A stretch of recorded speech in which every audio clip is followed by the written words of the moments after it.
प्यारे बच्चों, आज हम कक्षा नवम की पाठ संख्या 1 संख्या पद्धति के बारे में अध्ययन करेंगे। तो आइए शुरू करते हैं।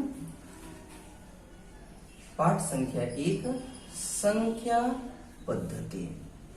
हमने यहाँ लिखा संख्या पद्धति। बच्चे आप ध्यान दीजिए, इसे हम इंग्लिश में क्या कहते हैं? अंग्रेजी में हम इसे कहते हैं नंबर सिस्टम। राइट ना? चलिए, अब सबसे पहले यहां आप ध्यान देंगे कि हमने संख्याओं में लिया 1 2 3 4 5 6 7 8 9 और इसी 9 संख्याओं को हम आपस में मिलाकर, चूंकि ये 1 2 3 4 5 6 7 8 और 9 यह हमारा क्या है? अंक है। और एक और आप ले लीजिए 0। इन अंकों को मिलाकर हम बहुत अलग अलग प्रकार की संख्याओं को हमने बनाया। और ये जो संख्याएं जो बनी, इस संख्याओं को हमने विभिन्न प्रकार के वर्गों में इसको कैटेगराइज किया। ठीक है, तो ये संख्याओं की जो हम लोग अलग अलग प्रकार के सिस्टम पद्धतियों के बारे में जो हम पढ़ना शुरू किए, हम उसे क्या कहते हैं? संख्या पद्धति कहते हैं। यानी कि संख्याओं को जो हम लोग अलग अलग वर्गों में इसको बांटते चले गए और उसके बारे में जब हम अध्ययन करना शुरू किए तो वह हमारा क्या कहलाया? आपका संख्या पद्धति। अब इस संख्या पद्धति में बच्चों आप यहाँ ध्यान देंगे, सबसे पहला पॉइंट कि अगर हम यह बात करें अंक क्या है, ठीक है ना, हम बात करते हैं शुरू से क्या? अंक क्या है? तो हम कहेंगे 1 2 3 4 5 6 7 8 और यह 9। ठीक, यह 9 और साथ में 0, यह हमारा क्या कहलाएगा? अंक कहलाएगा। यानी 0 1 2 3 4 5 6 7 8 और 9 को हम क्या कहेंगे? अंक कहेंगे। ठीक है, अब यहाँ पर आप ध्यान दीजिएगा, यह तो हमारा हो गया आपका अंक। लेकिन अगर यहाँ पर अब इसके आगे जो हमारे पास आता है वह पॉइंट है संख्या। यह संख्या क्या है? तो इन्हीं अंकों को जब हम आपस में मिलाते हैं, यानी 2 या 2 से अधिक अंकों को जब हम आपस में मिलाते हैं, तो मिलाने के बाद हमें क्या प्राप्त होती है? तो संख्या प्राप्त होती है। यानी 2 या 2 से अधिक अंकों को मिलाने से संख्या निर्मित होती है। जैसे हम लोग यहाँ पर कोई भी 1 2 संख्याओं को लेते हैं, 6 3 63, तो यह एक संख्या होगी। अगर हम यहाँ पर लेते हैं 44, तो ये 2 अंक है, दोनों अंक आपस में मिल गए तो क्या बन गए? संख्या बन गया। अगर हम यहाँ पर ले लेते हैं 58, तो एक पहली हमारी अंक है 5, दूसरी अंक है 8, दोनों को हमने एक साथ मिलाया तो ये क्या बन गया? संख्या। अगर हम लोग यहाँ पर ले लेते हैं 156, तो यह भी एक संख्या है, क्योंकि 3 अलग अलग अंकों को हमने एक साथ मिलाया। तो इस प्रकार से आपने यहाँ पर देखा कि हमने क्या किया? 2 या 2 से अधिक अंकों, 2 या 2 से अधिक अंकों को आपस में मिलाकर, यानी कि 2 या 2 से अधिक अंकों को जब आपस में मिलाएंगे तो मिलाने के बाद क्या निर्मित हो जाएगी? संख्या निर्मित होती है। राइट, अब जैसे हम लोग यहाँ पर ले लेते हैं 1, तो यह 1 तो हमारा अंक है, लेकिन क्या हम 1 को ऐसे लिख सकते हैं 0 और 1? यस और नो? राइट, तो ये हमारा यह 0 और 1 भी क्या हो गया? आपका एक संख्या है। राइट, चलिए, तो इस प्रकार से आपने यहाँ पर देखा संख्या क्या है। तो हम यहाँ पर लिखते हैं संख्या 2 या 2 से अधिक, 2 या 2 से अधिक अंकों के मेल से क्या? तो संख्या निर्मित होती, संख्या निर्मित होती है।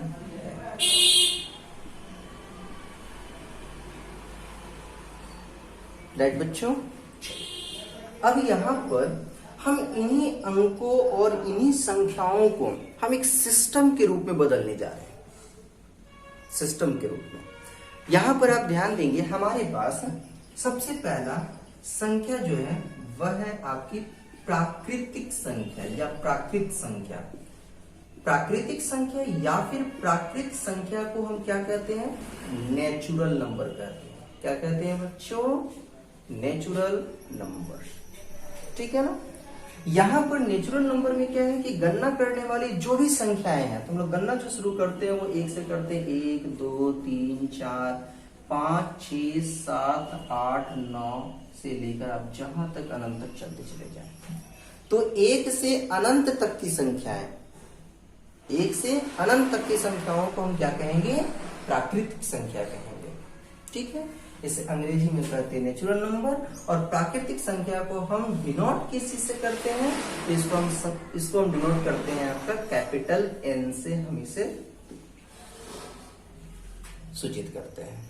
राइट ना? चलिए, अब इस प्राकृतिक संख्या में देखिए हमारे पास कुल कितने सदस्य थे?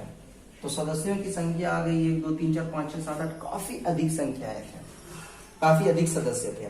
लेकिन इसमें वापिस एक सदस्य की और एंट्री हो गई। तो कौन सी सदस्य की एंट्री हुई? और वो सदस्य की अगर एंट्री हुई तो फिर कौन सी संख्याएं निर्मित हुई? तो बच्चों आपको यहाँ पर ध्यान देना है। फिर हमारे पास आती है प्राकृतिक संख्या के बाद पूर्ण संख्या। राइट ना? ये ध्यान देना है। कौन सी संख्या? पूर्ण संख्या, जिसे हम इंग्लिश में क्या कहते हैं? Whole number. राइट है? और इसे हम सूचित किस से करते हैं? बच्चों आप यहाँ ध्यान देंगे, इसे हम सूचित करते हैं W से। अब यहाँ पर ध्यान देना है कि जितनी भी हमारे पास प्राकृतिक संख्याएं थी, उस प्राकृतिक संख्याओं में हमने किसको सम्मिलित कर दिया? 0 को। यानी प्राकृतिक संख्या में हमने एक अंक 0 को इसमें सम्मिलित कर दिया। तो 0 सदस्य जैसे इसमें सम्मिलित हो गया तो यह हमारा कौन सा संख्या बन गया? पूर्ण संख्या। तो 0 से अनंत तक की संख्याओं को हम क्या कहते हैं? पूर्ण संख्या कहते हैं। कोई दिक्कत बच्चों? चलिए, अब हम लोग आगे बढ़ते हैं। बच्चों यहाँ पर आप एक पॉइंट्स को गौर किए होंगे। वह क्या? यहाँ पर जितनी भी संख्याएं हैं, यह आप देखिए कि सभी संख्याएं 0 से बड़ी संख्याएं हैं। और आप जानते हैं कि 0 से बड़ी संख्याओं को हम क्या कहते हैं? धनात्मक संख्या कहते हैं। तो आप यहाँ पर देख रहे हैं कि इसमें जितने भी सदस्य हैं वो सभी सदस्य हमारे धनात्मक संख्याओं के सदस्य हैं। तो अगर इसमें हमने फिर क्या किया? ऋणात्मक संख्या के सदस्यों को इसमें हमने मिलाया, इसमें और ऐड कर दिया, तो इसमें और हमारे ऋणात्मक संख्याओं के सदस्य आकर इसमें फिर सम्मिलित हो जाते हैं।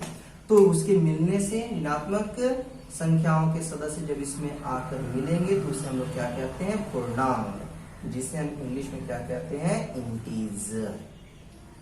राइट ना? और इसे हम सूचित किस चीज से करते हैं? तो इसे हम सूचित करते हैं किस चीज से? I से। राइट बच्चों? अब यहां पर आपको ध्यान देना है, हमने यहां पर जो लिया,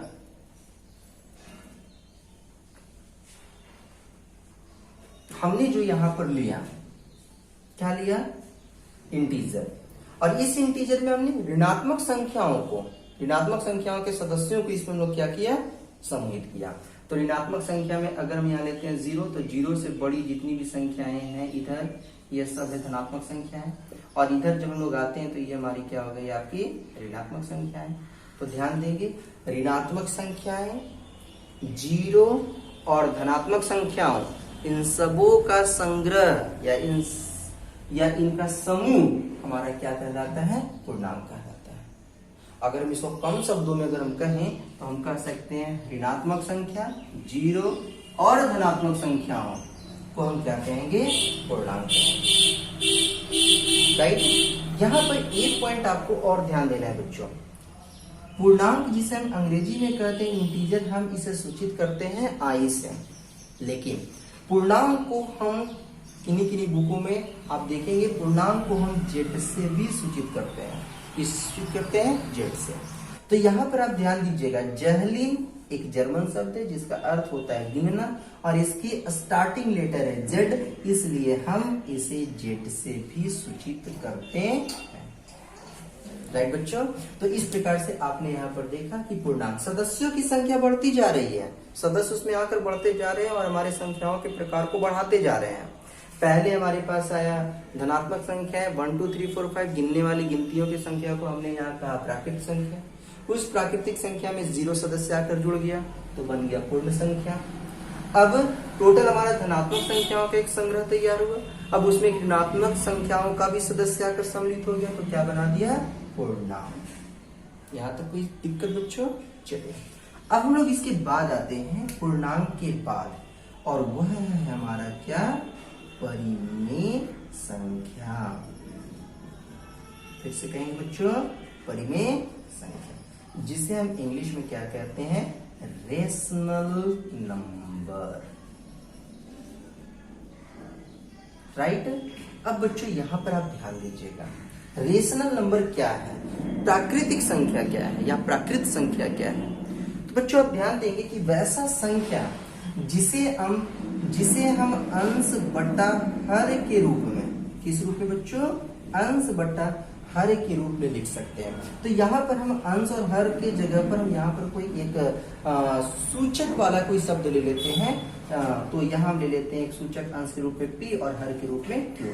तो हम इसको ऐसे कहते हैं कि वह संख्या जिसे हम p बाई q के रूप में लिख सकते हैं, p बटा q के रूप में लिख सकते हैं, दैट मीन्स अंश बटा हर के रूप में हम उसे लिख सकते हैं। परंतु यहाँ पर आपको ध्यान रखना है कि यह p और q, यहाँ पर कौन सी संख्याओं को हम रखेंगे, हमें जो मन में आएगा वो संख्याओं को रखेंगे। तो यही चीज आपको ध्यान में रखना है कि जहां पर यह जो आप देख रहे हैं p और यह जो देख रहे हैं आप q, यह p और q क्या होने चाहिए, पूर्णांक होने चाहिए। क्या हो, पूर्णांक हो। आपने अभी तुरंत पढ़ा पूर्णांक क्या है, यानी कोई भी ऋणात्मक संख्या भी हो सकता है, जीरो भी हो सकता है, धनात्मक संख्या भी हो सकता है। तो इस p और q में आप कोई भी संख्याओं को आप रख सकते हैं, परंतु एक कंडीशन और भी है कि आप q के जगह पर जीरो नहीं रख सकते। जीरो को छोड़ करके बाकी आप जो भी संख्याओं को रखना चाहें आप रख दीजिए, परंतु इस q के जगह पर जीरो नहीं होने चाहिए, राइट ना।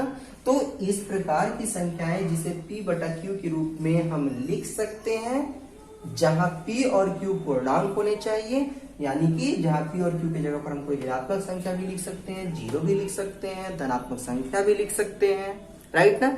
लेकिन एक बात ध्यान रखना है कि q की जगह पर सिर्फ जीरो नहीं लिख सकते हैं।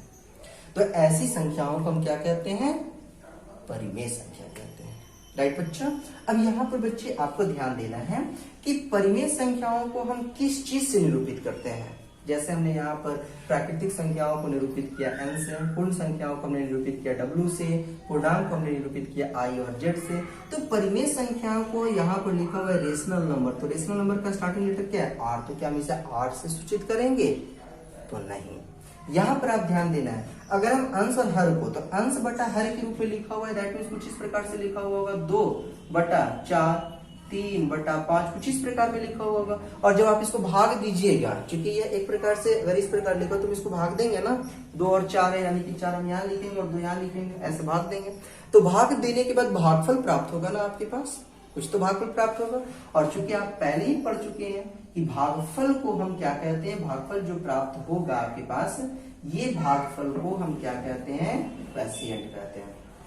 और क्वोशिएंट का स्टार्टिंग लेटर क्या है, q है, इसलिए रेशनल नंबर को हम किस से सूचित करते हैं, q से सूचित करते हैं, राइट बच्चों।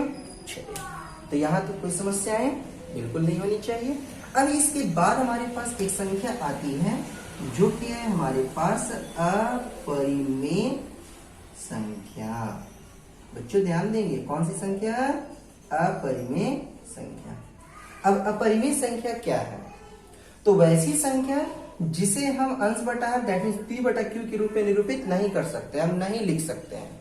तो जिस संख्या को हम p बटा q के रूप में निरूपित नहीं कर सकते हैं, हम वैसी संख्याओं को क्या कहते हैं, अपरिमेय संख्या कहते हैं, राइट बच्चों। अब यहाँ पर आप ध्यान देंगे कि अपरिमेय संख्या को हम किस से सूचित करते हैं, राइट ना। तो यहाँ पर अपरिमेय संख्या को हम इंग्लिश में कहते हैं इरेशनल नंबर। रिपीट करेंगे फिर से, कौन सा नंबर, इरेशनल नंबर, राइट बच्चों। यहाँ पर आप ध्यान दीजिए कि परिमेय संख्या का विपरीत होता है, परिमेय संख्या का उल्टा होता है। तो यहाँ पर हम q डैश से सूचित करते हैं, राइट। चलिए, तो यहाँ पर आपने आज की क्लास में क्या देखा, आज की क्लास में आपने देखा कि अंक क्या है, संख्या क्या है, प्राकृतिक संख्या क्या है, पूर्ण संख्या क्या है, पूर्णांक क्या है, परिमेय संख्या क्या है और अपरिमेय संख्या क्या है।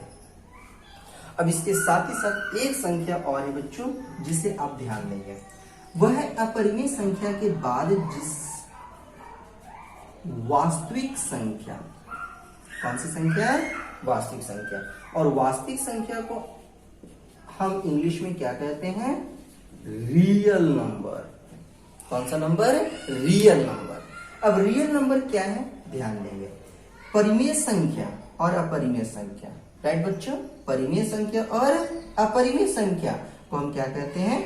वास्तविक संख्या कहते हैं। बात समझ में आ गई? यानी जितने भी परिमेय संख्याएं हैं, जितने भी अपरिमेय संख्याएं हैं, उन सभी संख्याओं को हम क्या कहते हैं? वास्तविक संख्या कहते हैं। और इस वास्तविक संख्या को हम कैपिटल आर यानी बड़ा आर से सूचित करते हैं, राइट ना? चलिए, क्योंकि यहाँ पर स्टार्टिंग लेटर आर है तो हम इसे आर से सूचित करते हैं।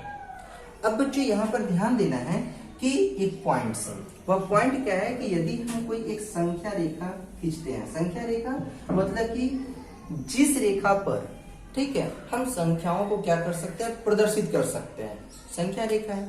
तो संख्या रेखा पर हम सभी संख्याओं को प्रदर्शित कर सकते हैं। जितने यहाँ आप संख्याओं को देख रहे हैं ना, ये सारी संख्याओं को हम संख्या रेखा पर प्रदर्शित कर सकते हैं। तो जब सभी को प्रदर्शित कर सकते हैं तो हम इस संख्या रेखा को कोई अन्य नाम से भी जान सकते हैं। तो उसके लिए आप ध्यान देंगे एक 1 पॉइंट्स और यहां पर आप बच्चे ध्यान देंगे, प्रत्येक प्राकृतिक संख्या, जितने भी प्राकृतिक संख्या है, यानी प्रत्येक प्राकृतिक संख्या आपके पूर्ण संख्या कहे जा सकते हैं। क्यों? क्योंकि प्रत्येक प्राकृतिक संख्या में आप देखिए जितने भी प्राकृतिक संख्या, वो प्रत्येक प्राकृतिक संख्या पूर्ण संख्या के सदस्य है ना? प्रत्येक प्राकृतिक संख्या आपकी पूर्ण संख्या में देखने को मिल रहा है ना? 1 2 3 4 5 6 7 8 9 जहां तक चले जाइए तो आप देखिए तो ये 1 2 3 4 5 आपकी पूर्ण संख्या में भी मिल रहे हैं। तो प्रत्येक प्राकृतिक संख्या आपकी पूर्ण संख्या होती है, ठीक है? और प्रत्येक पूर्ण संख्या आपके पूर्णांक होते हैं, ठीक है? अब यहाँ पर आप ध्यान देंगे बच्चों, प्रत्येक पूर्णांक आपके परिमेय संख्याएं होते हैं, राइट? और यहाँ पर आप ध्यान देंगे कि ये जो वास्तविक संख्याएं हैं, ये हमारा जो भी परिमेय संख्या और अपरिमेय संख्या है, ये पूरे परिमेय संख्या और अपरिमेय संख्या हमारा क्या है? वास्तविक संख्या। यानी कि प्रत्येक परिमेय और अपरिमेय संख्याएं क्या होते हैं? वास्तविक संख्याएं होते हैं, राइट? तो इस प्रकार से हम कह सकते हैं कि जब सभी संख्याएं, सभी संख्याओं को क्या हम वास्तविक संख्या कह सकते हैं? तो कह सकते हैं। तो सभी संख्याओं को चूंकि हम इस रेखा पर क्या कर रहे हैं? प्रदर्शित कर रहे हैं, सभी संख्याओं को प्रदर्शित कर सकते हैं। और सभी संख्याओं को हम यहाँ पर क्या कर रहे हैं? हम कह रहे हैं उसको वास्तविक संख्या, इसलिए हम इस रेखा को कहते हैं वास्तविक संख्या रेखा, राइट बच्चों? चलिए, अब यहाँ पर आप ध्यान देंगे कि अगली क्लासेस में हम यह जानेंगे कि किन्हीं परिमेय संख्या, जैसे जो भी परिमेय संख्या है, उन परिमेय संख्याओं, जैसे 2 परिमेय संख्या ले लेते हैं, उन 2 परिमेय संख्याओं के बीच में और कितनी परिमेय संख्याएं हो सकती है, तो उन परिमेय संख्याओं को हम फाइंड आउट करने का प्रयास करेंगे।